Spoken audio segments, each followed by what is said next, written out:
There we are. We're live. Good morning, everybody. Oh, it's been a busy morning this morning. I've been talking to the Spanish publishing house. Yes, all of you people who keep emailing me and emailing me and emailing me about, do you do Spanish? Do you do books in Spanish? Well, watch this space, because we're talking about, nothing's been set in stone yet, but we're talking with the Spanish publishers about republishing The Eagle and the Rose in Spanish. They have this amazing idea for the millennium, and they're publishing, I think, did you say between 10 and 18 books, different books on spirituality. And they hopefully are wanting to include my book, The Eagle and the Rose. And you never know, once they've included The Eagle and the Rose, maybe we can convince them to publish some more of my books in Spanish as well. So all of you out there who don't speak my language, you start to get excited, because it's going to happen. I think it's going to happen. We're keeping our fingers crossed that it's going to happen. So good morning, everybody. And I hope you've had a good week. I want to say I've had an amazing week, because I always have an amazing week, but I'm actually desperately trying to think what I've done this week. But it must have been amazing, because I'm smiling. So there we are. What did I do this week? Carolyn, what did we do this week? I don't remember. You went to the tax accountant. Oh, how nice for me. Yes, I did. I had to go deal with my taxes. Isn't that a wonderful thing? It was actually not so bad at all. He was very nice. I was nice to him. He was nice to me. You know how it goes, everybody. I'm sure you don't want to hear all about my the tax issues, which, are fine. And what else did I do this week? Been working a lot on the courses. I've been working a lot on getting the lessons. We're starting the lessons next week. Week from today. Next Thursday. So if you have been dithering and doddering and wondering if or not, now is the time. You need to sign up now for our first month.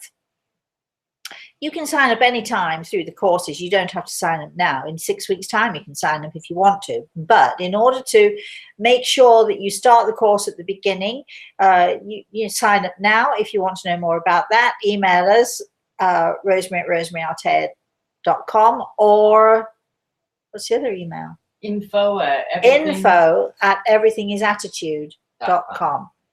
I think that's where you send the emails for now anyway. Info at everythingisattitude.com. We can put that out for you later on, can we, Carolyn? We can put that email out for everybody. And you just need to sign up. It's a very simple process.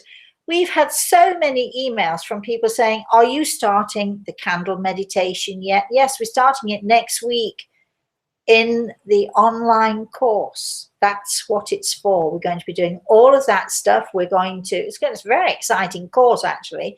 We're going to have one really good lesson.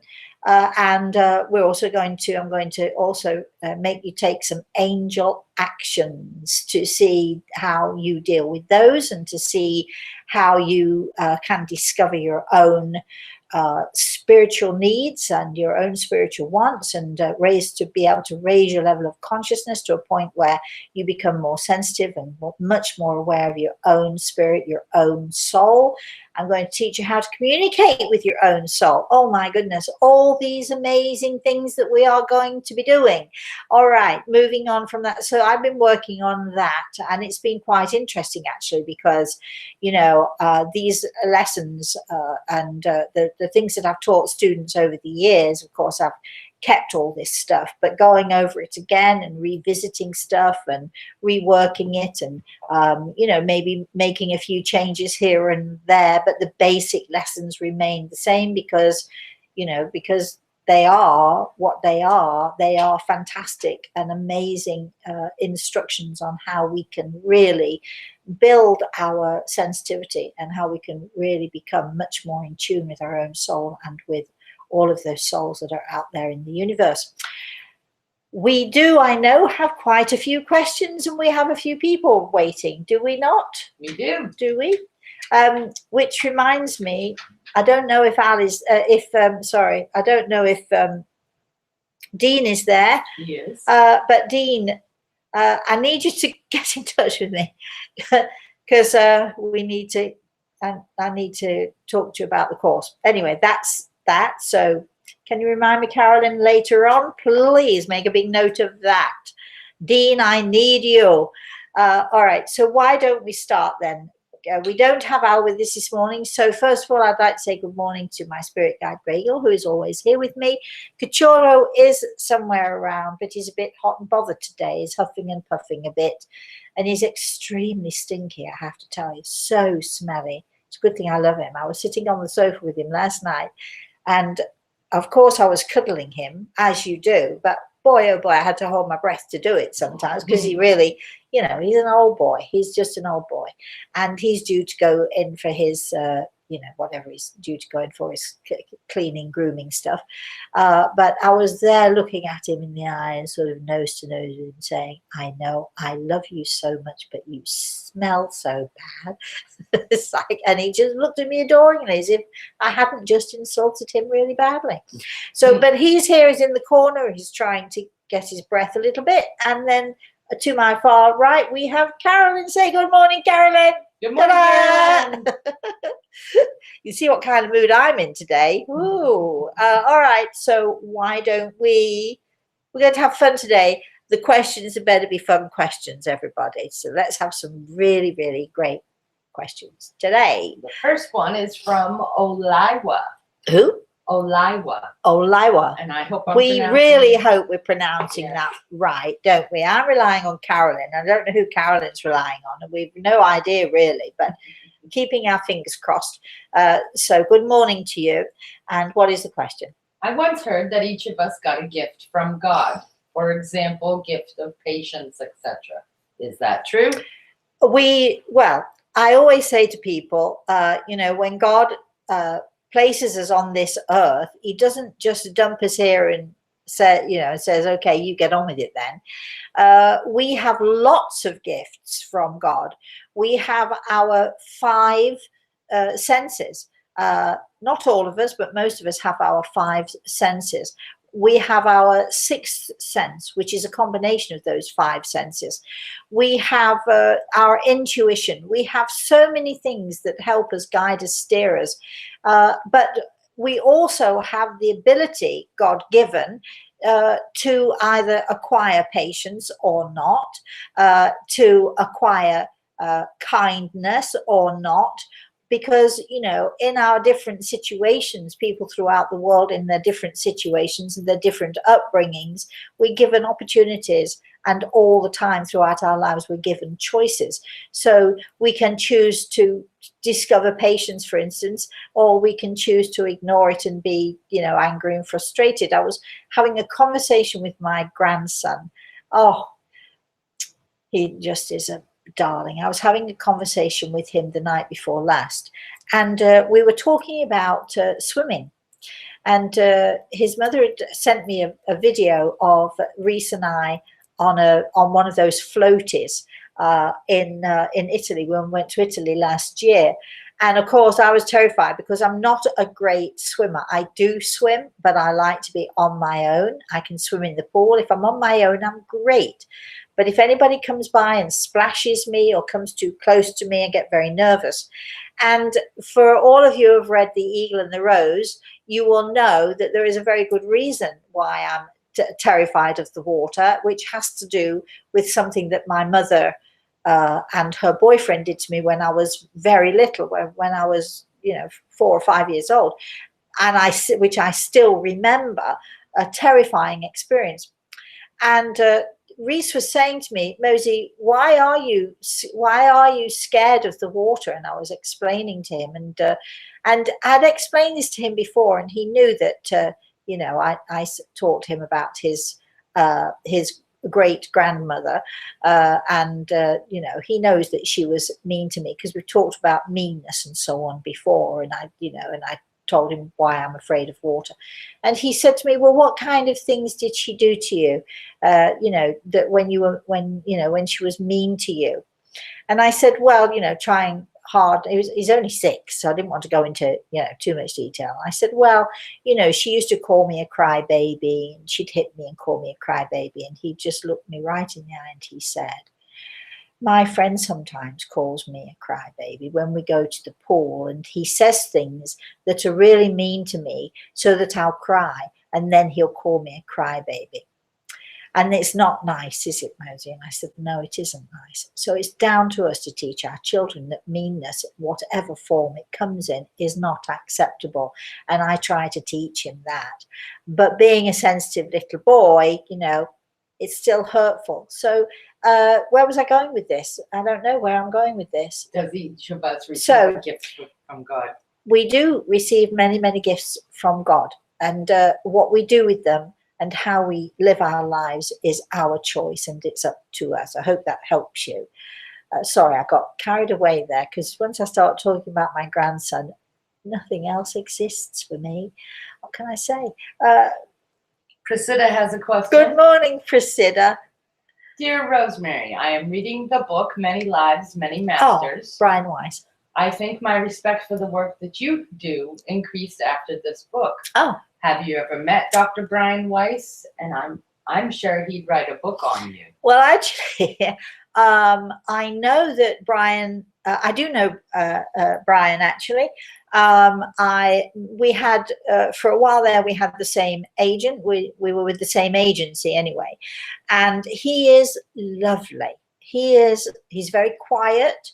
He's very serene and calm. He's just a really lovely, lovely person. And I think he likes me too. And I know that in some of his writings and his courses, I know that he has recommended some of my work to his students. So I think, I think he appreciates, and we've had, a couple of interesting conversations in the past where, he's talked about how he regresses people. And, that basically means that he thinks they go back and talk about their past lives. And I've said, yes, but sometimes it could simply be someone in the spirit world using that person's body and recounting their life, which has nothing to do with your patient. Anyway, we've had all those conversations, and I like him, and I think he likes me, and yes, and I'm glad you've read the book.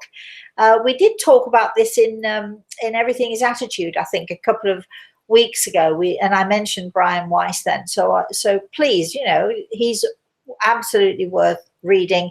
His book Many Lives, Many Masters is one of many that he's written, by the way, but that was the big success for him, I think, in those days gone by in the past. Let's have another question, shall we? We've got a comment. Excuse me. Comment from Lori. Good morning, Lori. She says she was just watching some interviews on CPAC, which is like a news channel. Okay. And had a vision of my friends and family. Seems they were looking over my shoulder with popcorn, watching all the political happenings, and she's laughing. Do you think, I'm curious now as to what you think, Laurie, do you actually think that your family in the spirit world is really as interested in politics as they might have been when they were here on this earth? I'm not so sure that they are, but you never know, do you? Let's have another question. Twiggy. Good morning, Twiggy. I had a vivid dream of a fire in my house, and I was the only one trying to put it out. I know I had this dream because the people I live with don't get along with each other, but I love them both. I don't know what to do to make it better. If it's possible, can Gray Eagle give me advice on how to proceed? What can I do to help my family? Thank you so much for doing this live show. Much love. Oh, well, I'm actually asking Gray Eagle, and he does. I'm not sure he'll like this advice. He's laughing a little bit, but actually, the way that you describe, the argument sounds like a minor thing, but actually, it's not really, is it? Twiggy, it's quite disrupting and disturbing sometimes.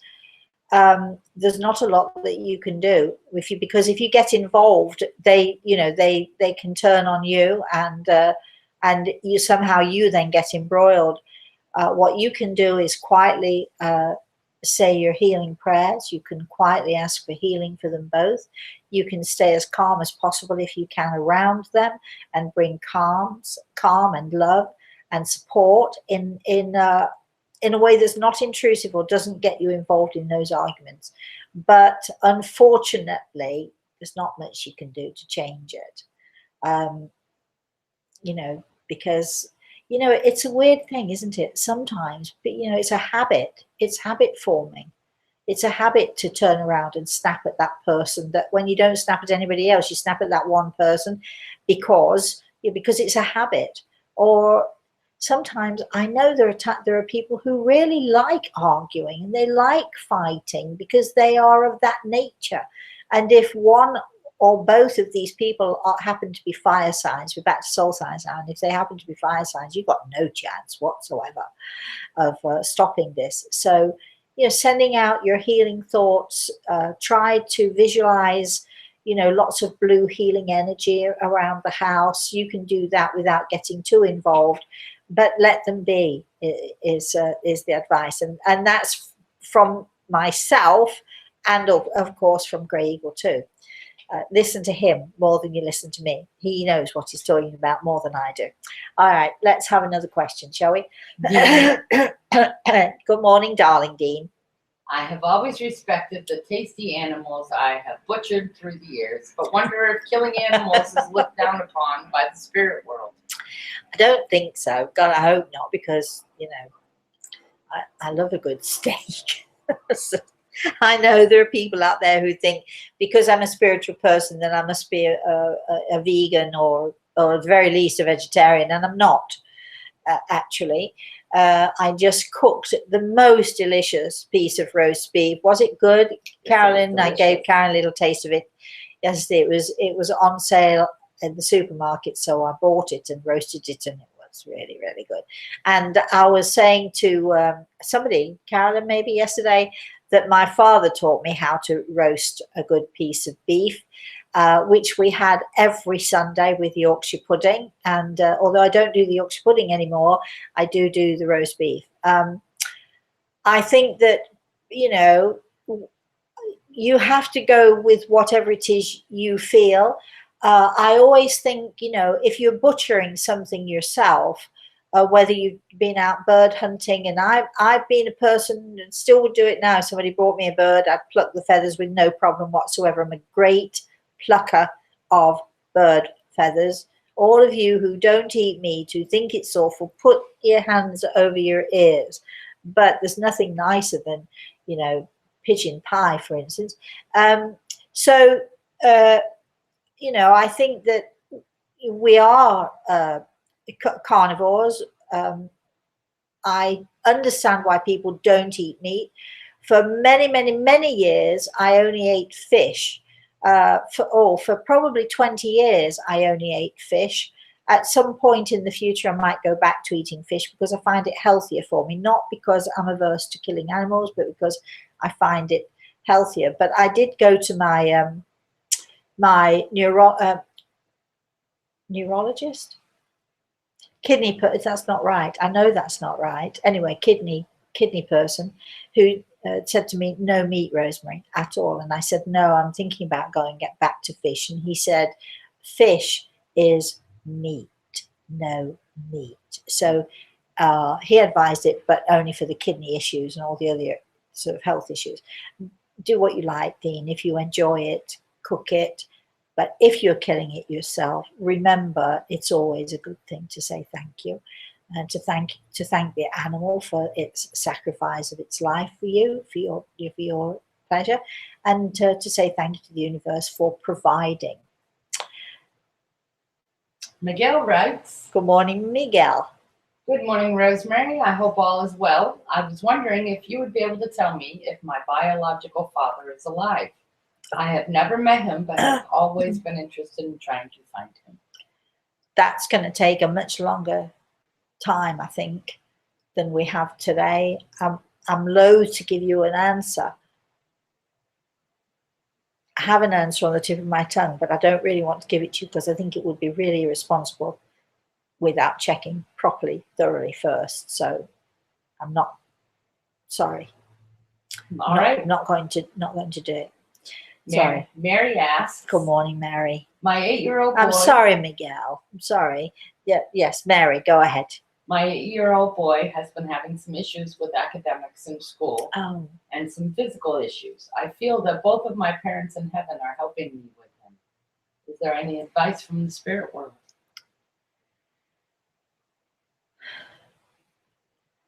I was talking to my friend Mitchell yesterday. He's in Australia, and he's a spiritual medium. And he's coming on our Everything is Attitude show not this coming Friday, next week, next Friday, the 15th, I think it is. And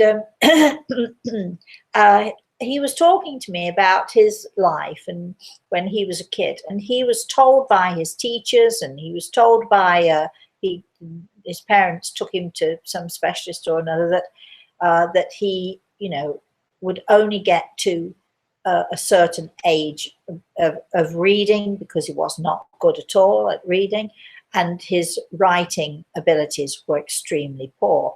And I think at the time he was about 8, and he was told he would, never ever be good at this, and he had other issues as well. Of course, the truth of the matter was he was extremely sensitive, as I imagine that this little thing is. Very, very sensitive. And your sensitivity comes out in different ways. Since that time, Mitchell has written many books and has become a best-selling author in his country. So I tend, to advise people who are having, the children are having these difficulties. Don't make too big a thing of it as far as this child is concerned, because if you to start telling children that they are deficient in some way, even if you tell them in the nicest way, it causes worse problems, and it causes that child to be deficient. So I actually think that he's just, and Graham has put his hand on my shoulder here, so I know that this is true. I think he's just a really sensitive little boy. I think he's just a very sensitive and caring child, and he gets flustered when he's put on the spot, so to speak. If you'd seen me at that age, I was awkward physically. I was weird looking. I mean, I was hunched over, my head was on one side. I looked really weird. I looked like a weird shaped scarecrow. And although I was always good at school, I was never good at exams. I never could manage exams. I failed miserably at any exam I ever took. So I think it's a little bit young to be worrying. Just hold him gently, tell him it's okay, whatever he can do, and just encourage him to just do the best he can, and don't put pressure on him. I think this is a sensitive child we're dealing with here, so just treat him sensitively. If you need any more help, email me, Rosemary at rosemaryaltea.com, and I'll see what other advice I can give you. I hope she understands what I'm saying there. You could perhaps let me know if you do. Let's have our next question. What are you laughing at? You're laughing at me. No. Vicky has a question. Good morning, Vicky. My son has been gone 5 years now, and suddenly we're getting a lot of signs from him. We are thinking of moving. Is it a message about we should or shouldn't move? I have Grey Eagle's hand already on my shoulder, in practically when you first started talking. I don't think that he's telling you not to move. I don't think he's telling you to move. I think he's letting you know that wherever you are, and if you do move, which I actually, Grey Eagle is saying, I actually think you are going to move, Vicky. Ooh, how nice is that? And I think it's going to be, I think you're going to have a bit of trauma and upset and leaving behind all the things that you sort of hold so dear, but at the same time I think it's going to be new and exciting once the dust has settled. I think it's going to be new and exciting, but I think your son is trying to say to you, wherever you are, I'm here. So it doesn't matter whether you move or not. Any of you out there who are thinking that you should stay, if you've lost a child especially, and that what happens if I move and he won't find me? Oh yes, they will find you. They'll go with you. They'll help you with the move, and they'll be right on your tail. Wherever it is you go, they'll go with you. So don't be afraid of that, my darling. Next question. Ryan writes in. She asks. I'm sorry, who is this? Ryan. Ryan, good morning. My husband has struggled many years with the loss of his mother. She took her own life, and it left a lot of heartache and questions. He's tried talking to her as well as myself, but nothing. He would just like questions answered. He wants to know if he makes her proud, if she sees her grandchildren she always wanted from him but never got to see. It sounds to me that what your husband needs is a consultation. And I rarely say that because, you know, I don't want to tout for business, and I don't need to tout for business. And I'm not suggesting that you come to me, but, you know, it sounds like he needs to connect with his mother on a one-on-one basis. The only thing I would say to you is make sure you find somebody who's really, really good at what they do. And, you know, and you'll find out soon enough if you're careful and you're critical, you'll find out soon enough if they're not. It's tough. I have nobody that I can recommend to you, unfortunately, except myself. And it seems to me that he just needs that conversation. It's very hard when someone takes their own life. It's very hard because the devastation that they leave behind is just astounding. And that devastation can go on for years and years.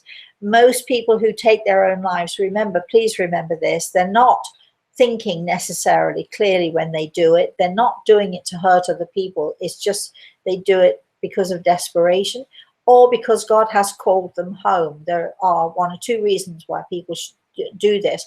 But if he really wants those answers, who is it I'm talking to? Ryan. Yes.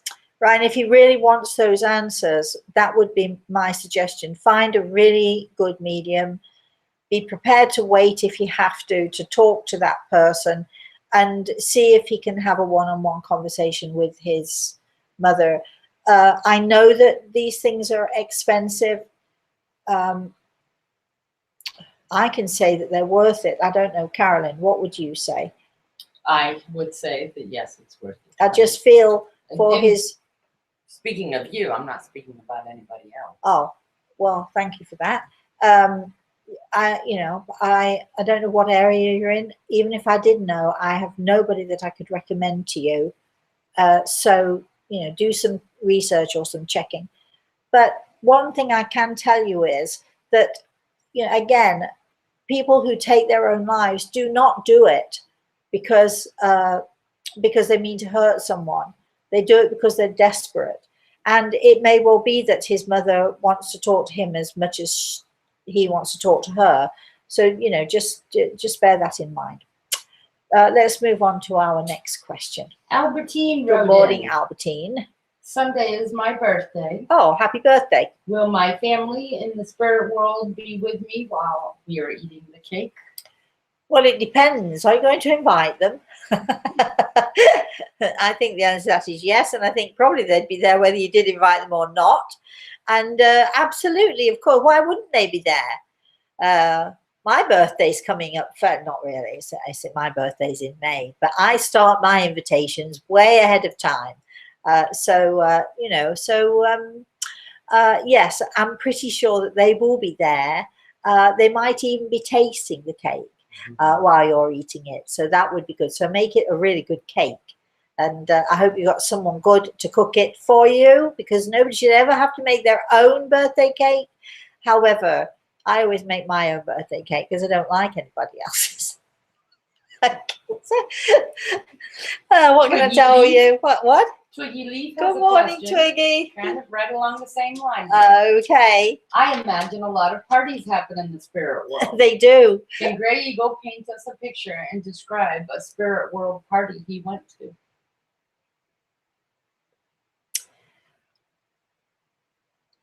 I'm asking him.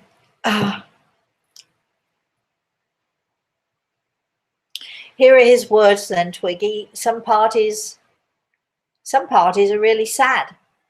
A part, just because it's a party doesn't mean it's a happy party. So some parties are sad because some parties bring back memories and all of the what ifs. If I'd have only done this, if I'd have only said that, if I'd have told her more often I loved her, if and a lot of the gatherings, we're not going to call them parties, apparently we're going to call them gatherings. So a lot of the gatherings of those in the spirit world have to do with the if onlys, which he's giving us all a message here. Apparently, he says, with fingers out, which is, hopefully your inspiration, our inspiration, to not have the what ifs, or to leave this world with as few what ifs or if onlys as we possibly can. Now, as most of us don't know the time, the day, the time, the minute we're going to pop our clogs, that means to die, to go, to leave your shoes behind and sail to heaven, however you want to put it. Just because most of us don't know what time or when it's going to happen, that means that we have to live every day with as few possibilities of regret as we possibly can.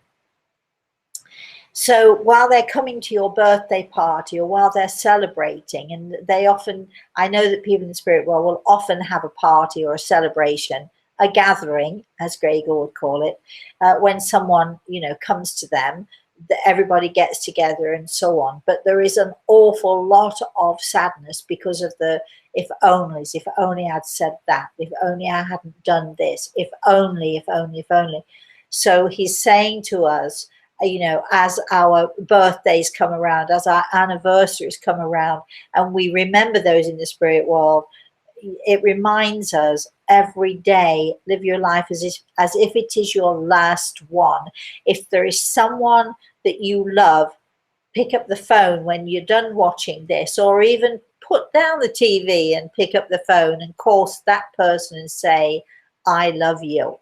I say I love you to my daughter and to my grandson every day, every single day without fail.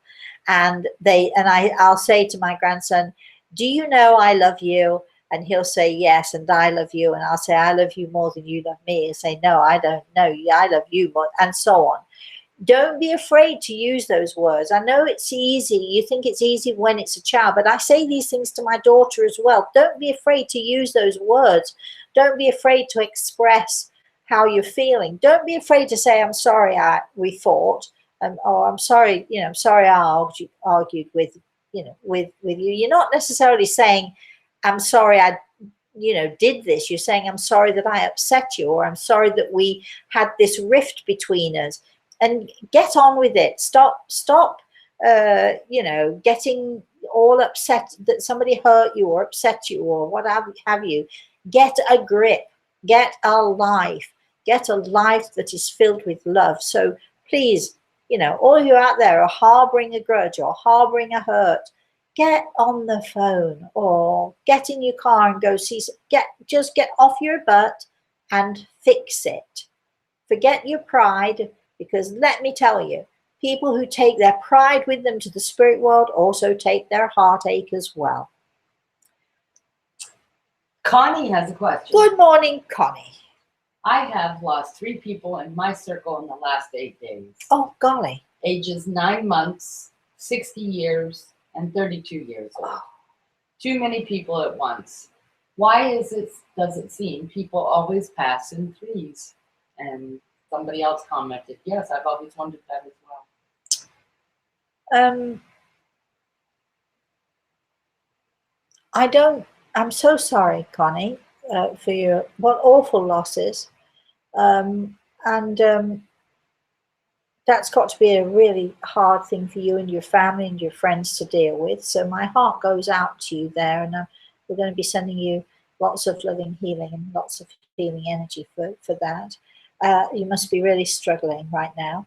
I don't know that's true. It might seem to be true that losses happen in threes, but I don't. I'm asking Gregor, and he tells me there is no actual pattern in that. So, because I don't see it, I'm afraid I can't give you an answer, because I don't actually think, I don't think that it's so. It may seem so, but I don't think it is so. Mary, who had asked her question about her 8-year-old son, says, Yes. I do understand from the bottom of my heart. I'm astounded about you, Rosemary and Grey Eagle.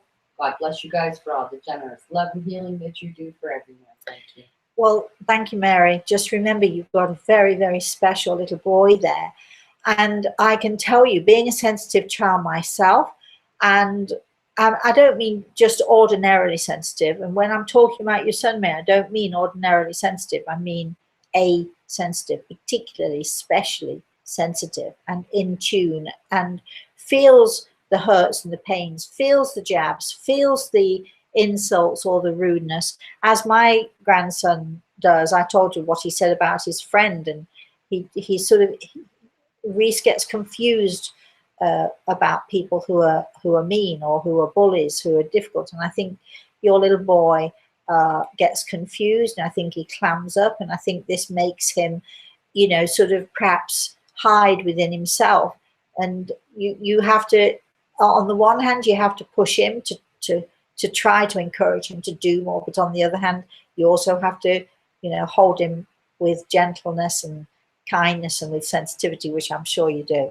But he's a darling. He's lovely. He is asensitive. So don't be surprised when he has these thoughts or feelings, or don't be surprised if there's somebody he, for whatever reason, you might not see the reason, but he's not sure about this person, or he doesn't like that person, or he's, you know, he's always listen to that little one's intuition, because it's going to tell you a lot. Let's have another question. Do we have any more questions? Sarah has a question. Because we seem to be going at a clip. Are we going at a clip? Ooh, Good. Very nice today. Good. After my husband died, my job as a teacher. Who is this? Sarah. Good morning, Sarah. After my husband died, my job as a teacher seemed a way to hold on. But now everything there is also changing, and I don't like it. Is that a sign? How do I cope with the fear of change?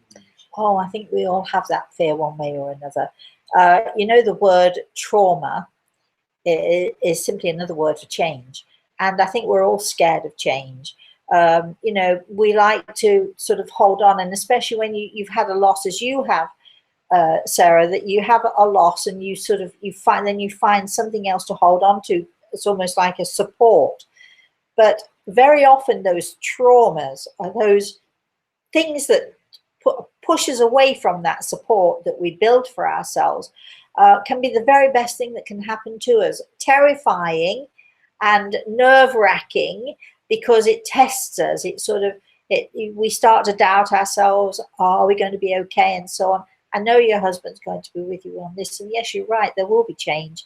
There'll be more change than you actually think, but my goodness, will it be better for you at the end of the day? So don't worry, it'll be traumatic.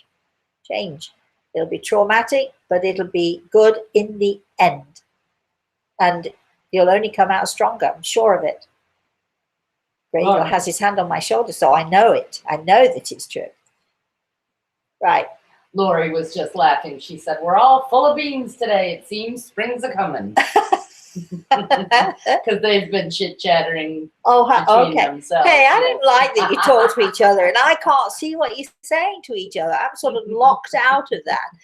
I hope you're all getting to be friends out there, and being helpful to one another. Yeah, I'm glad about that. And yes, are we full of beans?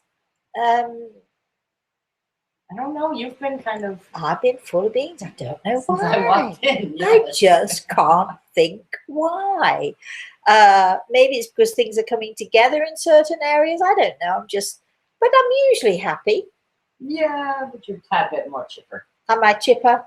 I'm chipper today. I don't know what chipper means, but there you are. I guess it means up there. I think your health is finally returning. Yeah. Just for FYI, for all of those of you who have emailed, how's the finger? It's really, really sore, but way better. Look, don't even have any bandages or anything. The cuts are still sore, believe it or not. But I've got a lot of nerve damage in the finger, which is a bit of a bummer.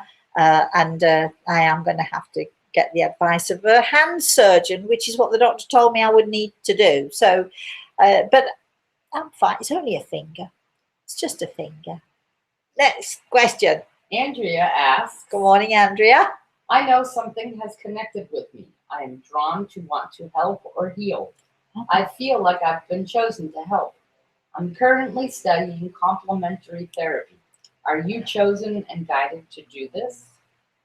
Me personally. I think she means generally. I'm not sure. I think, well, first of all, let me say, every one of us, we talked about gifts earlier. Does God give us a gift?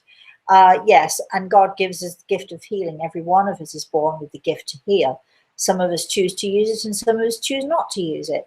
It seems to me that you're one of those people who has been given an opportunity. Something has been put in your path there, and it looks to me like you are using it. So really good for you. Make sure you have good teachers. Make sure you use common sense. Keep your feet on the ground always. Sort of be sensible about it. And I think you'll do really, really well. So, so if this is your path, follow it with joy.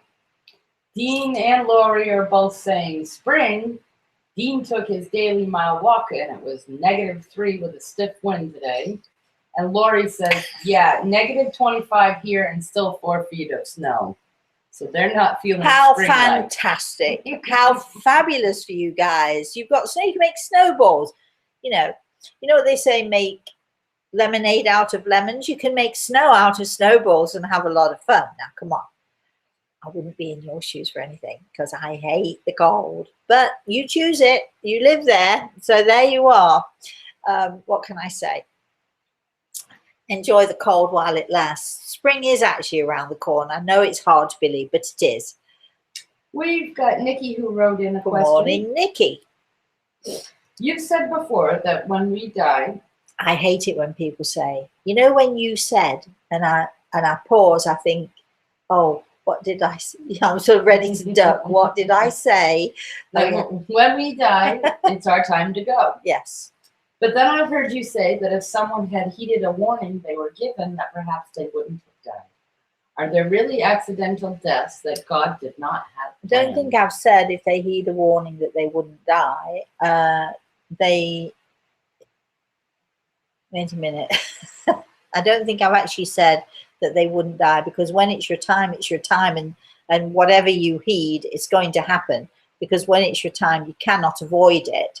But I think what I'm saying is, if we listen to that small voice, if we listen and turn right instead of left, I once had occasion to be steered in a particular direction, and I missed an accident where lots of people did die, and I missed that accident by about 5 or 10 minutes. I think that was because I paid attention to my instincts. I paid attention to those warnings and those warning voices and those warning signs. I think the worst that would have happened to me probably is at the tail end of that accident, I might have had the car bashed in or something. But if it were meant to be my time, I would have definitely gone. So we can't, once it's our time, we can't avoid it. But listening to that small voice helps us, guides us, steer us to do the right thing, so we cause perhaps less pain to ourselves, or less harm or less hurt, or less pain or less harm to others.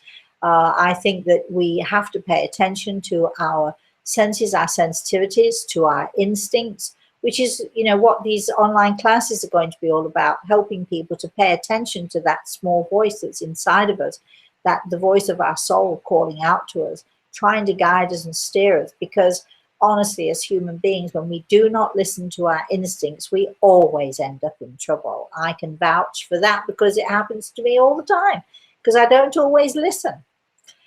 Let's have another question. Well, we've got an interesting person. Their name is Marcus Oliver. Marcus? Yeah. Good morning, Marcus. Connie has asked him to leave the room. Oh. But he didn't really say anything too offensive, so I will read you what he wrote. Okay. What we find is that the person doing the channeling is a true believer. This is extremely important to note, that the part of the brain that is most active in the psychic medium will be the part of the cortex in your brain that is responsible for creativity and the REM state consciousness. You're perfectly right. That part of the brain is also It's called the old responsible brain, actually. for Sits dreams. underneath the other one. Yes, go on. I know what you're talking about. So how do we know that this is true? How can we establish that she is not a fake? Well, you don't know, actually, and you can't establish. But I can. And they do add, I understand the backlash, but objectively, I would really like to find someone who is genuine. So far, I've only found fake people. I think I think it's, it's very hard, Marcus. And for all of you out there who are getting nervous, give him a chance. Let him have a voice, because after all, we all want a voice. I think that there are times when the information that I've been able to give to people is so astounding. And, I think I said a couple of weeks ago, when I first started in this work, that I did not want to fool other people. With, my own belief is that I'm talking to people who have passed, and I believe it fervently. So, and I get all the brain stuff. I understand exactly that. But the most important thing for me when I started as a medium was not only that I didn't want to fool other people, I also did not want to fool myself. I did not want at the end of the day to,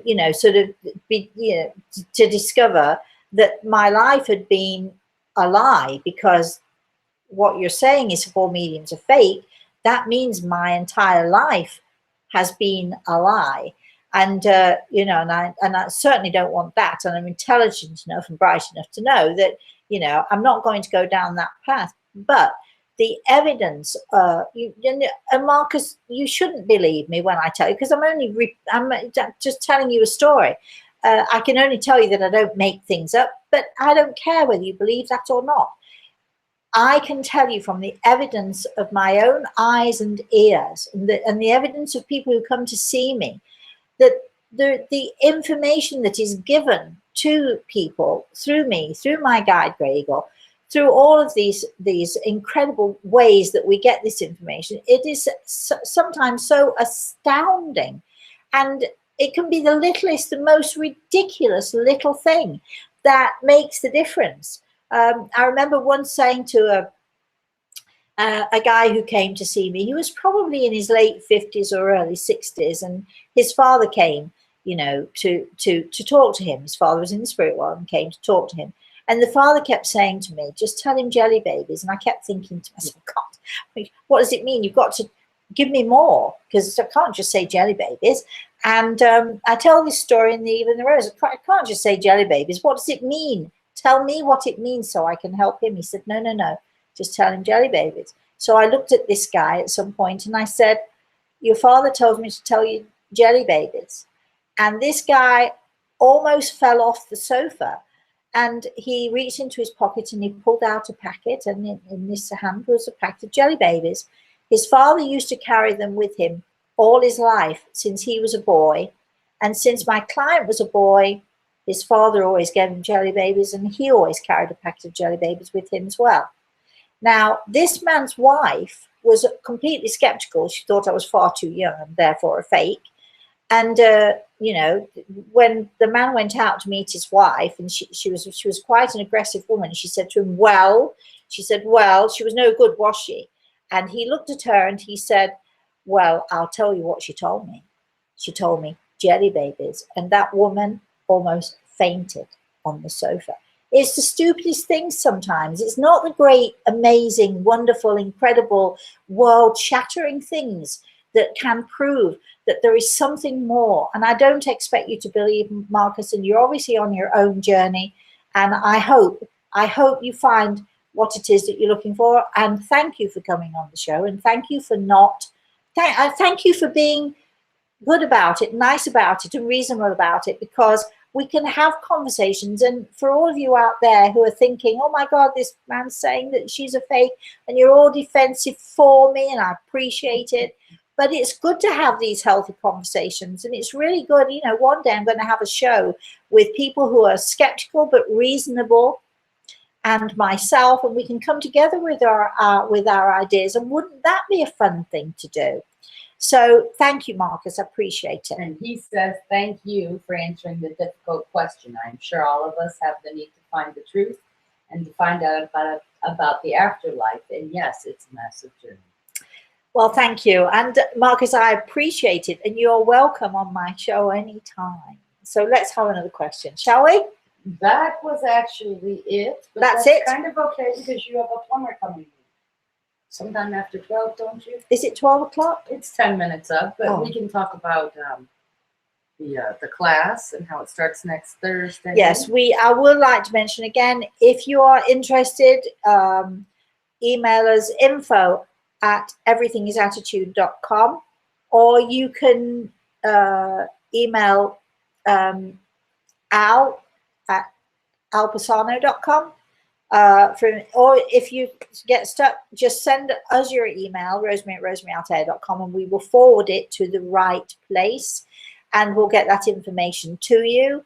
I'm very excited about this course. We're also going to, throughout the course, over the next few months, once the courses start and we're on the way with them, I'm also going to be I know a lot of you would be interested in this. We're going to also have some online sessions, like, you know how years ago you used to come and see a medium in a theatre, or, you know, and then it would be, I would say it was an evening with Rosemary, and we'd give messages, we'd answer questions, we'd do all that sort of thing. We're going to do some of that. And we're going to maybe do maybe a 3-hour, perhaps in the morning on a Saturday morning, or we're going to be doing, you know, sometimes we'll be doing 10 till 3 or 10 till 4 sessions, but they will be available as well. We will have to charge you, I'm afraid, but if you're buying a ticket to a show, you'd pay anyway. So we'll let you know more about that, but we are going to be doing more of that. So I'll be actually giving people messages. People will have a chance to, we're probably doing it on something like Zoom, or I'm sounding like I'm technical and I know what I'm talking about. And of course, I don't know what I'm talking about at all. But anyway, we'll be doing it online, and it will be me working with an audience, which will be you if you choose to participate. It will be a ticketed event, and you can come and you'll have a chance to receive messages. It will be almost as if you're in a theatre, and I'll be walking amongst you and walking through, you know, through the audience and giving messages and coming to this person or this person and so on. So we want to do some of that as well. So I know that a lot of you will be interested in that. So watch out for that. And if you are interested in that sort of thing, so it will be sort of live events, 3-hour events, as opposed to the classes, the 2 different things. Email us, rosemary@rosemaryaLtea.com, and Carolyn will let you know, won't you, Carolyn, what it is we're up to. And Twiggy Leaf has a question. Is there a live part of the class? Yes. Okay, yes, of course. All right, this is what happens, okay? There is a video that is out now, which is available for students, okay? So once you sign up, you can go to the video, and it's my introduction. That is not live. Carolyn filmed me doing it. Remember, Carolyn? Yes. And we have that little blurb, and I'm giving you a little blurb. All right. So then, come the day of the class, we'll be in a classroom. It'll be online, but there'll be a camera. There'll be me live talking to you guys live, where you get to speak to me, you get to ask questions when I tell you, okay, you can ask me any questions you like now. I'll be describing live in the moment as it's happening. I'll be describing live what the course is about. Okay, now, we also will have then a Facebook page, which is just for the students, where you will have mentors going in, helping with the different questions that you have. I'll be going in there, and we will be having from time to time some live sessions in there with me. I'll be live on Facebook, giving you on camera. So and we'll be able to do the back and forth. I don't know how it works. That's Al's domain. I don't know how that works, but it does work. And so live, I will be talking to you about the angel action for the week, because I'll be giving you an angel action. Aside from some of the lessons that we'll be doing, I'll be giving you an angel action, and I'll be describing to you live how, why I think that this would be good for you and what I think you might be able to get out of it.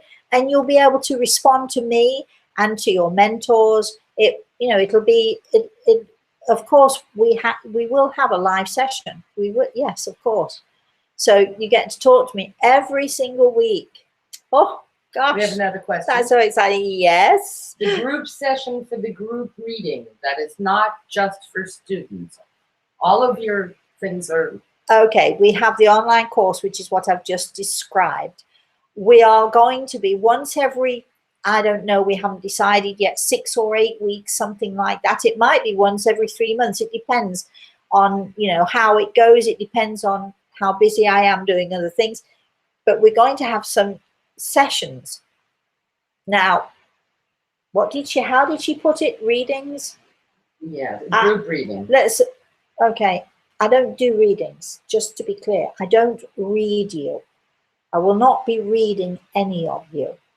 I'll be talking one-on-one to those in the spirit world who will be sending messages to those of you in the audience. I do understand that people call them readings. I personally don't, because to me, I had this conversation with my friend in Australia last night. I was up until 2 in the morning, and readings to me implies that I am reading your aura, or I'm reading your energy, or I'm connecting somehow with you and your energy. And that's not what I do.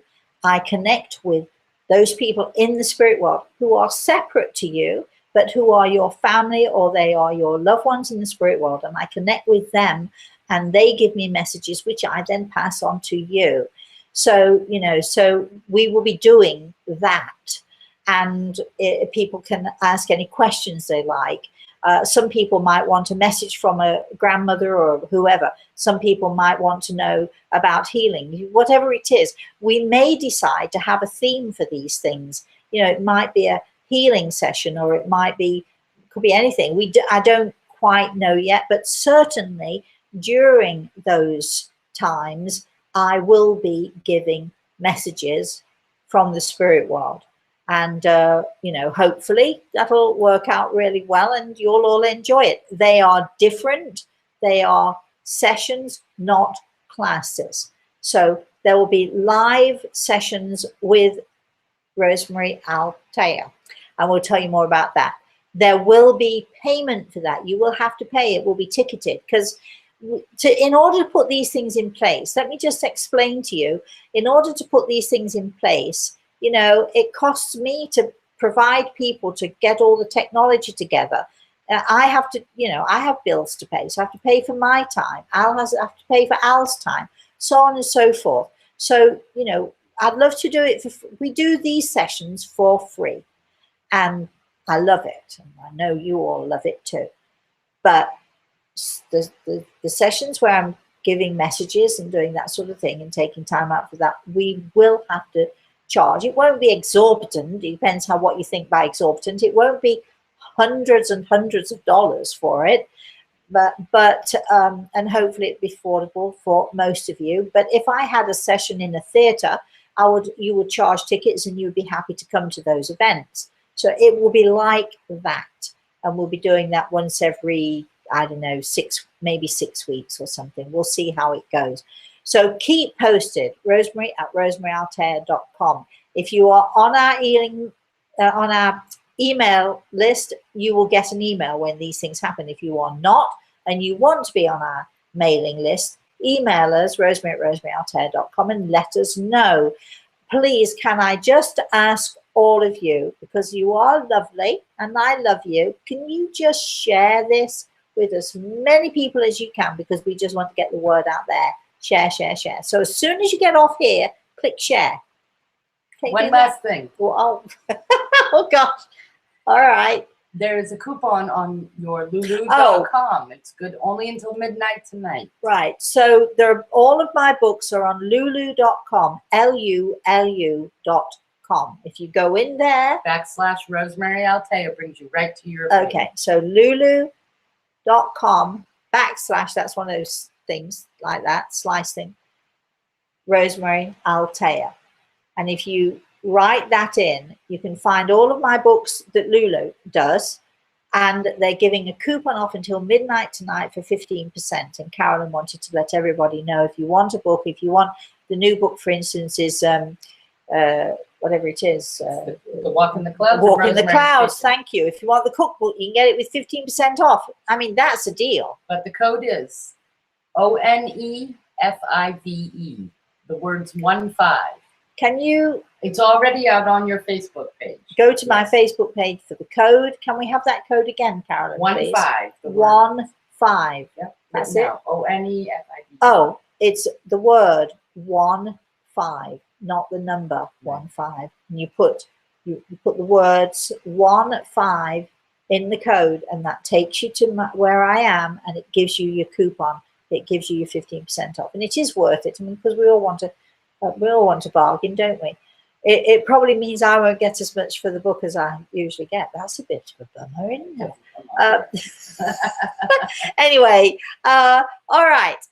So I've enjoyed myself. Yes, I've been a little chipper and sort of peppy this morning, and I hope that I've lifted your spirits just a little bit. I do thank you all for being very patient with Marcus, and I thank Marcus for his input, because it really does make for an interesting show. It's always good to have, some little, that stuff going on. He says he's already subscribed. He lives in South Africa. He'll see us next week. Oh, good. Well, good, Marcus. I'm glad. Well, thank you very much. All right. So until I see you all again next week, please, please have a very, very, very, I've got to find that little arrow now. Have a very blessed day. And where is that arrow? Oh, there it is.